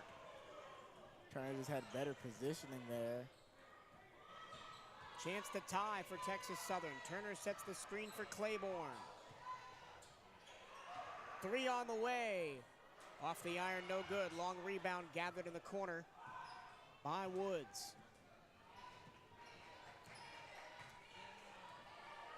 Wildcat offense has cooled off again. It was hot in the 3rd quarter, but they're back to kind of their 1st quarter levels.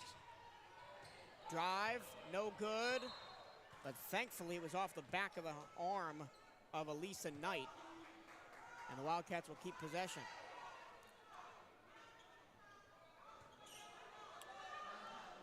Wildcats back to just 40% from the floor in this quarter. Regressing to the mean of this game. Almost turning it over. White, catch and shoot. No good. And again, a chance for Texas Southern to tie it up.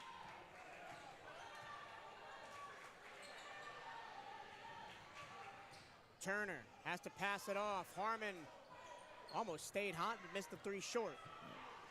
Finally missing in this 4th quarter. Tucker in transition over the backboard and out of play.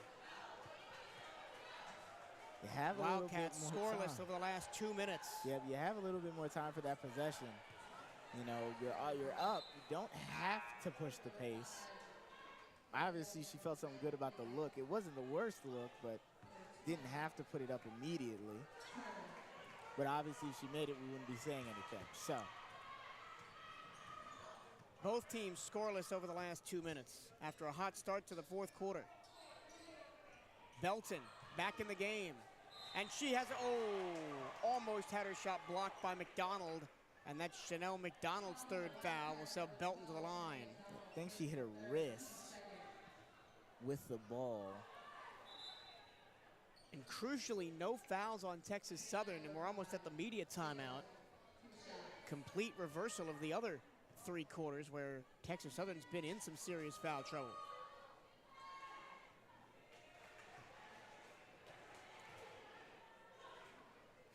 That free throw stops a 2:21 scoreless streak for Texas Southern.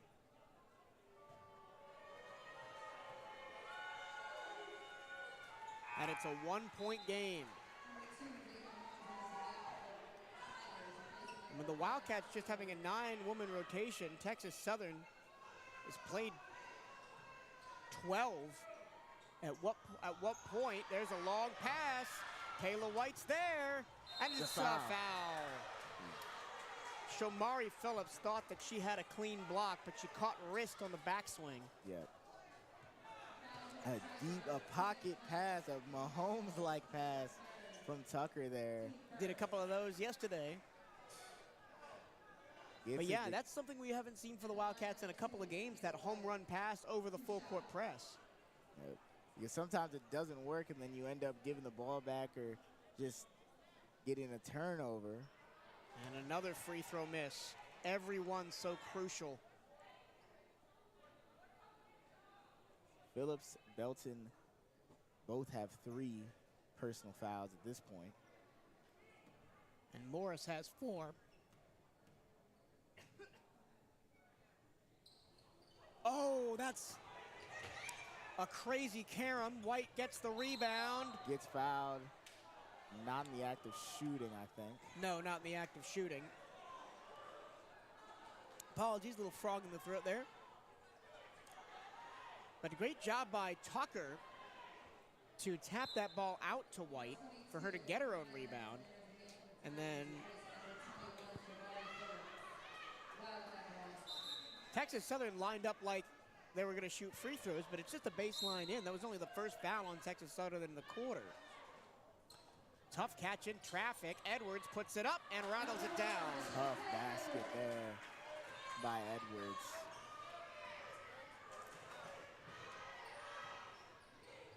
Tipped again. Middleton collects. Now Deja Holmes into the corner. Unguarded triple. No good. But a good box out for Texas Southern. Middleton tries to throw it to Belton, and it's tapped out. Last touch by the Wildcats said it went off of Woods. Little bit too much going on there. Try to go up with it. Realize she doesn't have a good look and almost turns the ball over. And that time they almost turned the ball over again, and Middleton travels as she tries to drive the lane. This is the sophomore Kamaya Middleton. Only 2.5 minutes per game this season in 12 appearances, has 3 points on the season. Playing some real clutch minutes here. Yep. 5 minutes of in the fourth quarter of an important conference game. That Middleton, the sophomore guard from San Bernardino, California.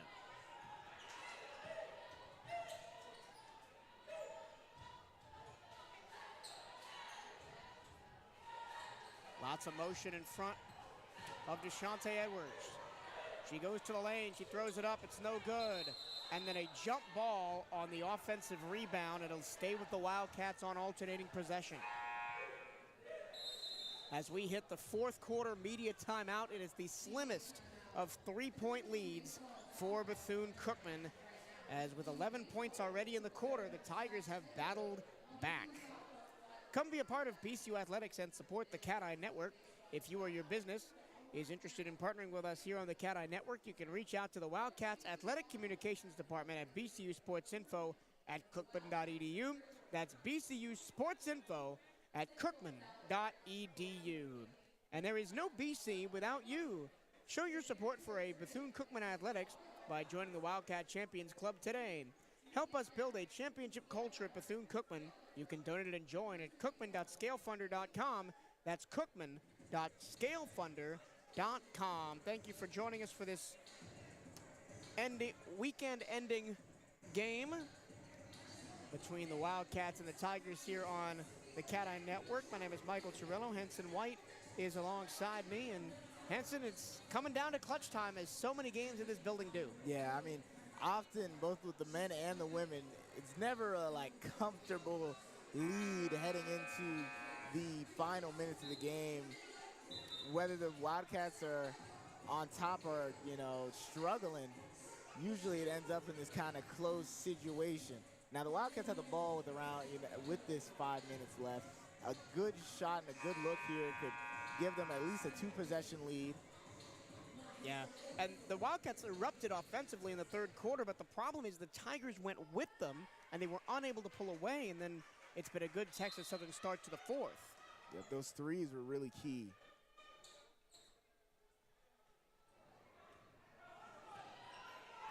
Woods surveys.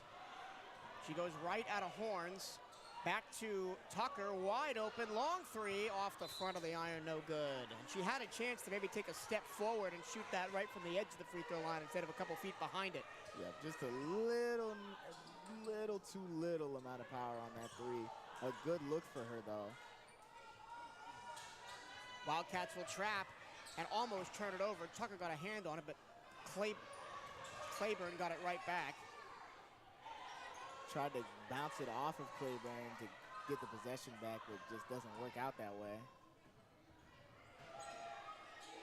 Holmes, handoff Claiborne in the corner. Belton sets the screen. Across to Harmon, she's the hot hand at the minute. Rifles a pass to the corner, 3 on the way.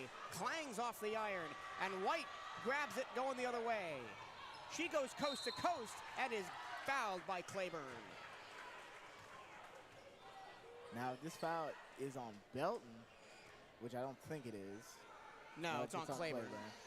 So all of a sudden, Claiborne joins them at 2, not 3, but still.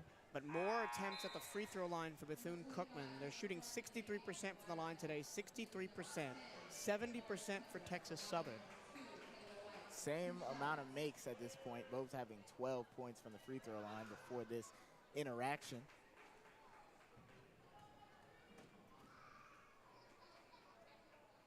White makes the first one, the junior from Cleveland, Ohio. Played her entire college career at BCU, was again one of those players in the first Janelle Creighton signing class, along with Kayla Clark. And has been so key for this Wildcats team's development over the past 2 years. Oh. Clark hits the ball into the face of the referee off the inbounds pass from Harmon, and they'll switch it up. As he walks a little bit further back from the point of play. Look out, official. Clark almost gets another hand on that, but Claiborne skips away. She's got a lane to the basket and then misses the layup. And then a jump ball as from behind. Cariana Woods got a hand on the Turner shot. And it's the arrow is pointing at a foul? No, at the shot clock. Oh, okay. The arrow is pointing at Bethune-Cookman.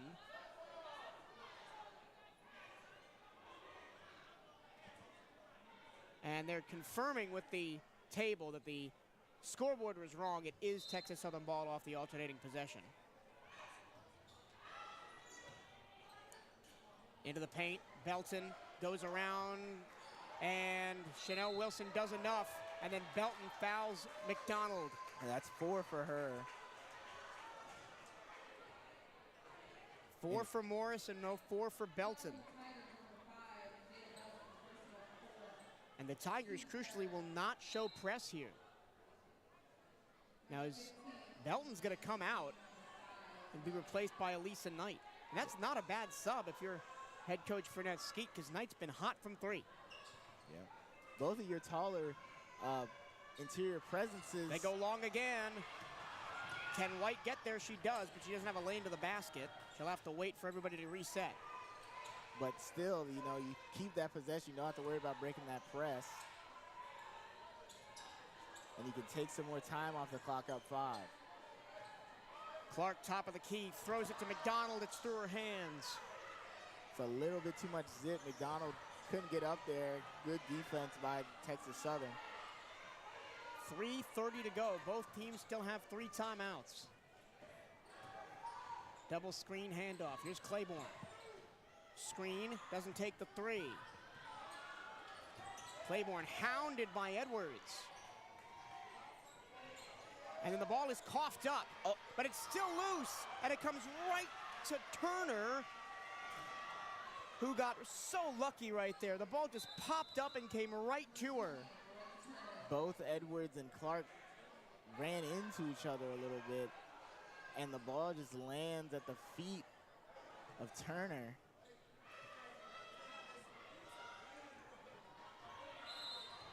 And a travel. Cariana Woods slid her pivot foot as she caught the ball. Not a lot of complaining from the BCU bench on that one. But it didn't look like it from up here. 3-point game and another chance for Texas Southern. Harmon to the lane, she's fouled. And that's the 4th on Cariana Woods. Some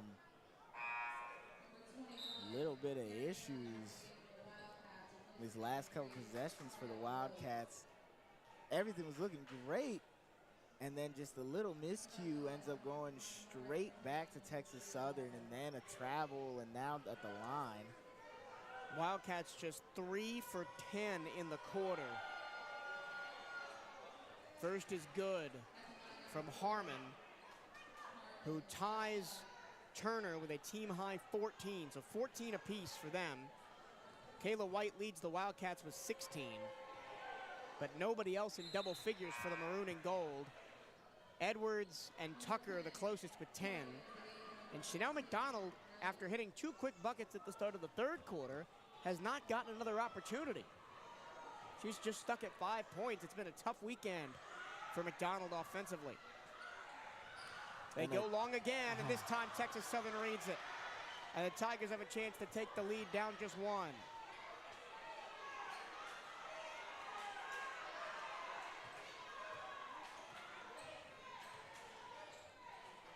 Here's Holmes. Backdoor pass off the foot of Kayla Clark and out of bounds. The Wildcats don't make things easy. Nope. Never a boring game in Moore Gym. And Turner comes back in quickly, replacing Morris, who was in for a second with 4 fouls.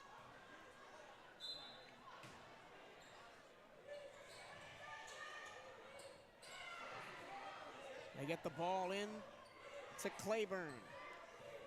The Arizona native goes down low. Turner back to Claiborne, 10 to shoot.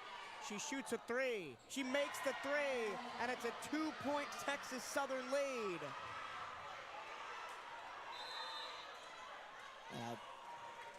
Timeout taken. Timeout, Bethune-Cookman. Wow. And that was Claiborne's first made 3 this game. And that was all off of... Southeast Toyota Dealers is the proud supporter of Bethune-Cookman basketball. Visit your local Toyota dealers or explore Toyota.com today and take advantage of the deals on our full line of vehicles. And home conference play continues for BCU basketball Saturday, February 24th for a SWAC doubleheader. Come out and catch all the BCU hoops action as we host Alabama A&M for a pair of critical SWAC contests. The women tip things off at 2 p.m. with the men set to follow at 4. Admission is free with a student ID. Can't make it to more? Catch all the action live on youtube.com/CatEye Network. And looking ahead, Henson, there are 5 games left in the season against teams that are below BCU in the standings and 5 games against teams above them in the standings. And even if they come back and win today, they're going to have to take every single one of those games against teams below them in the standings to finish 500. If you drop a game like this, you're looking at finishing under 500 of the regular season and maybe missing out on the conference tournament. Yeah, they really need to win this game here late just to make it easier as the season, for these last couple of games, so that they don't have to win as, needed to, qualify for the tournament. And especially in a game that you played well in defensively, just haven't had it offensively. Other than that third quarter, they're getting outscored 18-9 in this fourth, but 2-point Texas Southern lead. It is their largest lead of the night. They've only had a couple leads. They've all been just 2 points, but they're on a 7-0 run over the last 148. The Wildcats have led by as many as 10 in the ball game and have just turned the ball over way too many times in this fourth quarter. Texas Southern doubling up on Bethune-Cookman in terms of points in the fourth, 18-9, and they almost turn it over again. They do get it ahead to McDonald. Edwards underneath in a straight jacket and somehow finds the hoop. Tie ball game. 2 timeouts for Cookman, 3 timeouts for Texas Southern. This is going to be a long one, folks. 120 ticks to go. Baseline jumper off the glass, no good. And then a jump ball, that one will go the way of Bethune-Cookman as Claiborne and Edwards got tied up. There have been a lot of jump balls in this game. And Claiborne's slow to get up. It's been a physical game, especially in the post. And the Wildcats have once again struggled with the press. It seems like we're saying the same things every weekend.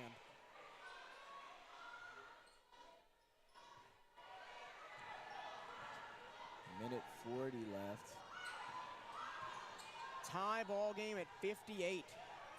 Is there magic left in these Wildcats? Kayla White floats it. McDonald has it blocked, but no, it is a foul. Almost thought they were going to get away with that one. Could hear the contact from up here.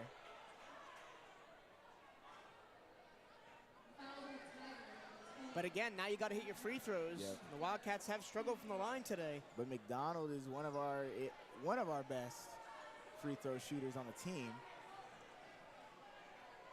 So you want her at the line, if anybody. 75.3, only a couple of points behind Woods at 79.5. But what a great pass from Kayla White. She knew she wasn't getting a good shot. And then she found McDonald open. Yep, a floater pass down to her. And now. Good on the first for McDonald, and the Wildcats lead. Remember, still 5 timeouts left combined. 3 for the Tigers, 2 for the Cats. This could be a while the last couple of minutes. And look for them to probably take a timeout after this one, regardless of the result. It is no good. Rebound Texas Southern. 1 point Bethune-Cookman lead. 59-58. Turner top of the key. Looking around for somewhere to go, and then she lost the ball. Kayla White, coast to coast, rolls it in off the window. 3-point lead for VCU. 1 minute to go.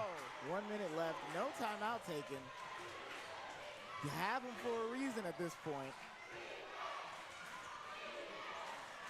Tigers have hit 4 threes in the game. Holmes, baseline. Turner working underneath, scores. 1 point game again. And a whistle and a stoppage of play. Not sure if anybody called a timeout. Not sure what that stoppage was for, to be perfectly honest. Don't know. Nobody taking a timeout. 43 seconds to go. 12-second different shot clock to game clock. The Wildcats do take a timeout. They'll have one left after this. The most important possession of the game coming up for BCU. They lead by just 1. In case you missed it, recap all the excitement of a historic National Signing Day for Bethune-Cookman football by checking out the 2024 National Signing Day Show. Hear from head coach Raymond Woody Jr., offensive coordinator Joe Gerbino, and defensive coordinator Robert Wimberly for an inside look at everything Wildcats football. You can catch it anytime at youtube.com/CatEye Network. And Southeast Toyota Dealers is a proud supporter of Bethune-Cookman basketball. Visit your local Toyota dealers or explore Toyota.com today and take advantage of the deals on our full line of vehicles. Hence, the Wildcats have struggled in the half court all game long. Their best offense has been off of steals and getting runs out with Kayla White, who, by the way, is 1 point away from matching her career high that she set 2 days ago. She's up to 18 points. What do you draw up out of this timeout if you're Coach Creighton? I mean, probably something that takes a lot of time off this clock regardless of the outcome. Neither team, even though Texas Southern has scored 20 points in this fourth quarter, you don't want to foul, obviously. Only 1 foul to give for the Wildcats, none for the Tigers. So if you get in, somebody in gets a reach in or something, now they're at the line. But obviously, you're going to want a good look for probably Kayla White. You have Clark and McDonald in. So you have 2 players who are going to get a good look in the post and definitely look to take them as Kayla White starts on the farthest away from the basket she could be. But she has momentum. She floats it up, high off the glass. No good. And a timeout. Coach Vernette Skeet. 1 second difference, shot clock to game clock. The Tigers could potentially hold for a game-winning shot. It's not like that wasn't a good look, Henson. Kayla White is your top scorer, and she got the look she wanted. Yeah, it's one of those where you want it back because you missed it, but in the moment, Was a good look, gets the momentum going on her favorite hand and everything, and just can't knock it down. That was great defense by Texas Southern. And you have 30 seconds left. Had a little bit more time. Now, if I'm Texas Southern here, I am holding for the final shot. Yeah, there's no reason, unless you get the most open look humanly possible, there's no reason to take this shot early. Now, the last thing Texas Southern wants to do is turn the ball over. All of a sudden, they turn the ball over. They have to foul. They have to give the Wildcats more opportunities. Well, and they don't, it's only a one-point game, so you could foul and still be in striking distance without, even if they make both. So you don't have to worry about putting yourself out of reach if they make them. Yeah. The referees are currently at the scorer's table reviewing how much time should be put back on the clock. It can't be more than, half a second. Yeah, unless Coach Skeet was trying to get that call, timeout for a minute or something. Yeah. The Wildcats looking to improve to 6-5 in conference play. The standings in the SWAC for women's basketball so close. Jackson State and Arkansas Pine Bluff, the top two, they play later tonight. That game actually should have started about 40 minutes ago. Grambling State third, Southern fourth, and then Bethune-Cookman, Alabama A&M, Prairie View A&M, and Florida A&M all at 5-5. A loss drops Bethune-Cookman from 5th to 8th and not out of the playoff race, but close to out of the playoff race. And then that puts Texas Southern back in it at only 4-7. So everybody has everything to play for at this point in the season.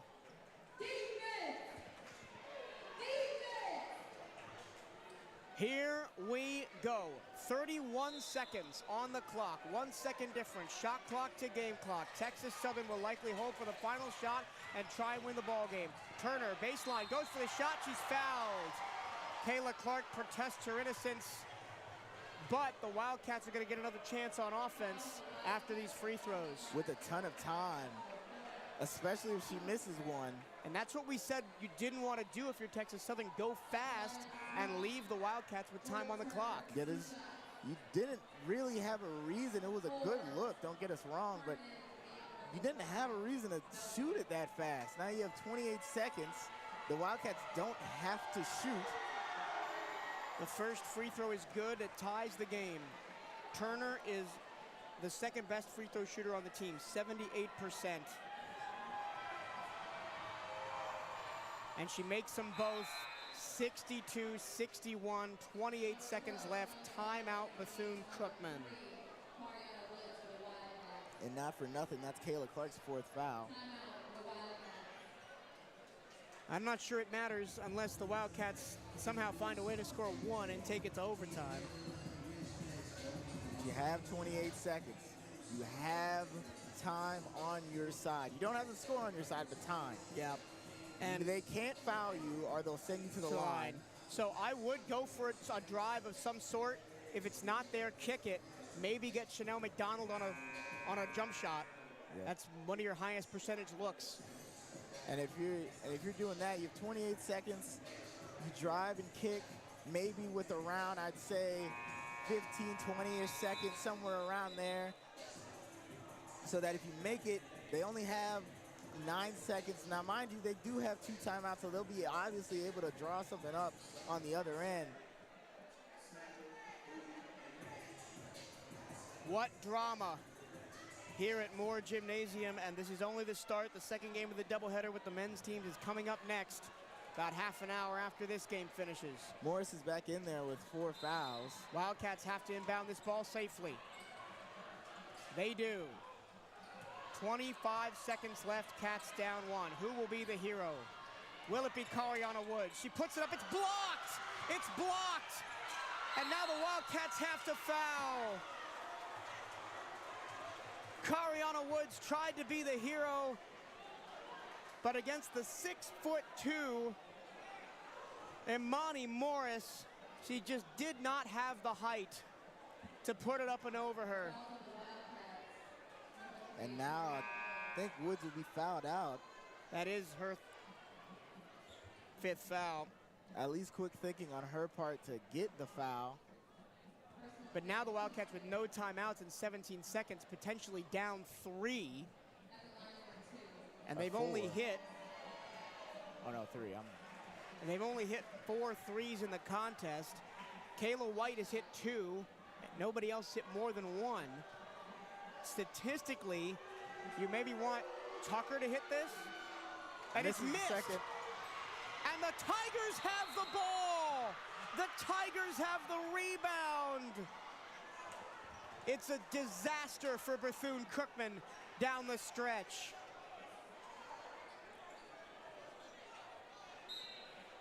Timeout, Texas Southern, and they're going to have to foul them to put them at the line to potentially be down 4.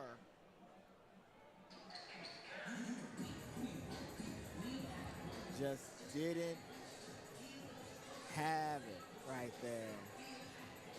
And that is pretty, if you're a Texas Southern fan, that is the perfect play, basically. You make the first one, so it's still a 2-point game. They can't win it if they get the ball back and get a layup or something. And now you have a second opportunity. So unless the Wildcats get a steal off the inbound and immediately take it coast to coast, they have to miss one. Yeah. And if you're a Wildcats fan, I probably prefer them to miss the first one and make the second. Now the Wildcats were in a similar position last year in this building against Alabama State. Alabama State was inbounding to try and protect a late lead. They threw it away, and the Wildcats got a layup and won. Will we see a repeat of history? Yes! The Wildcats steal the ball. 12 seconds left. All the way to the hoop. Bucket on the foul! Bucket on the foul! History has repeated itself at Moore Gymnasium, and the crowd goes nuts. Just like last year against Alabama State, it's the exact same thing. And 1. Tie game, 9 seconds left. Texas Southern does have 1 timeout. 1 shot for Deshante Edwards.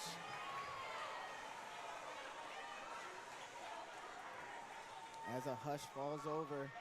Ice in the veins for number 1. Timeout, Texas Southern. They'll have 9 seconds to try and find a winner, but wow. The Wildcats were dead and buried, but they got the steal. No timeouts for either team after this. No fouls to give, so you can't. Ooh, oh, man. Thank you to the almost 300 of you watching on the CatEye Network right now. We appreciate your company in what has been not the most clean game of basketball ever. It's been very sloppy on both sides, especially offensively, but sometimes the best finishes come from games like this.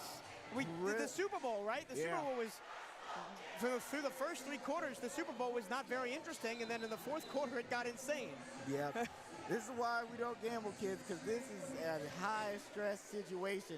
9.2 seconds left, no timeouts. All right, so who do you want to take the shot if you're Texas Southern? I would go downstairs to Turner. She's got team high and tied for game high 18, 6 of 9 from the floor. Yeah, Wildcats have had trouble not fouling down there either, so you would want to get it to your post player, but no timeout. So if they turn this ball over or lose it, they'll be in trouble.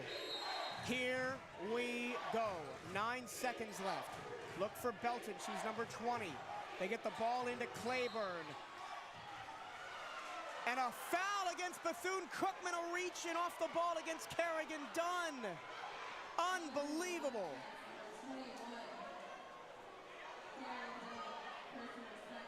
Now that. And Texas Southern is going to go to the line to try and win it with 8.2 to go. And as a fan of sports, not just as a Wildcat, I don't like that call. And it's Belton, the second best free throw shooter on this Texas Southern team at the line. No correction, the second best shooter is Turner. Belton shoots it at 59%, which is still good. made it tie game.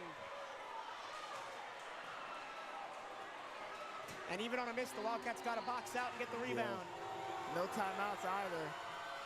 It's good. Texas Southern 65-64. Wildcats with 8 seconds. Kayla White up the floor. 4 seconds. White puts it up. Off the heel, no good.